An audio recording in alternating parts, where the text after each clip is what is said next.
ನಾನು ವೇಟ್ ನೋಡಿ ನಾನೇ ಗಾಬರಿ ಆಗಿನಿ ನೋಡ್ರಿ. ನಮಸ್ಕಾರ ರೀ ಎಲ್ಲ ಮಂದಿಗೆ. ಇದು ಅದ ನಮ್ಮದು day 7 of 90 days fitness challenge. ಎದ್ದು ಯಥಾ ಪ್ರಕಾರ ವರ್ಕೌಟ್ಗೆ ಅಂತ ಹೊಂಟೇವ್ರಿ ಪಾರ್ಕ್ ಕಡೆಗೆ.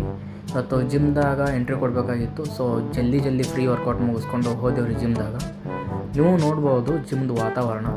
ವರ್ಕೌಟ್ ಸ್ಟಾರ್ಟ್ ಮಾಡ್ಕೊಂಡೇವ್ರಿ. ಫಸ್ಟ್ ಹೋಗಿ ಬೆಂಚ್ ಪ್ರೆಸ್ ಮಾಡಿದೆವ್ರಿ. ಬೆಂಚ್ ಪ್ರೆಸ್ ಆಗೋಣ ಭಾಳ ದಿನ ಆಯ್ತು ರೀ ಕನ್ನಡ ನೋಡ್ಕೊಂಡು. ಅದಕ್ಕೆ ಸ್ವಲ್ಪ ಕನ್ನಡ ನೋಡ್ಕೊಂಡು ನಿಂತ್ರಿ. ಏನ್ ಸ್ಮಾರ್ಟ್ ಆಗಿದೆಯಲ್ಲಿ ಆಫ್ರಿಕಾದಿಂದ ನಡ್ಕೊಂಡೇ ಬಂದ್ಬಿಟ್ಟಿಯೇನೋ. ಆಗ ಲ್ಯಾಟ್ಸ್ ಕೇಬಲ್ ಮಾಡಿದೆವ್ರಿ. ಲ್ಯಾಟ್ಸ್ ಕೇಬಲ್ ಆಗನ ವೇಯಿಂಗ್ ಮಷಿನ್ ನೋಡಿದೆವ್ರಿ. ಸ್ವಲ್ಪ ವೇಟ್ ನೋಡ್ಕೊಳ್ಳೋಣ ಅಂತ ಹೋದೆವ್ರಿ. ನಾನು ವೇಟ್ ನೋಡಿ ನಾನೇ ಗಾಬರಿ ಆಗಿನಿ ನೋಡ್ರಿ.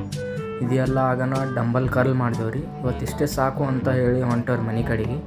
ಇವತ್ತು ಸ್ವಲ್ಪ ವೇಟ್ ಲಿಫ್ಟ ಮಾಡೋದಕ್ಕೆ ಮೈಕೈ ಎಲ್ಲ ಭಾಳ ಬ್ಯಾನಿ ಆಗೋಗ್ತಿತ್ತು ರೀ. ಸೊ ಅದಕ್ಕೆ ಮನೆಗೆ ಬಂದು ಸ್ವಲ್ಪ ರೆಸ್ಟ್ ಮಾಡ್ದೆ ನೋಡ್ರಿ. ಇವತ್ತಿಗೆ ಇಷ್ಟ ರೀ. ಮತ್ತು ನಾಳೆ ಸಿಗಾಮಂತ. ಏನರೇ ಸಜೆಷನ್ ಇತ್ತು ಅಂದ್ರೆ ಕಮೆಂಟ್ ಬಾಕ್ಸಾಗ ಒಂದು ಕಮೆಂಟ್ ಹೋಗಿರಿ. ಹಾಗೆ ಲೈಕ ಮತ್ತು ಶೇರ್ ಮಾಡೋದು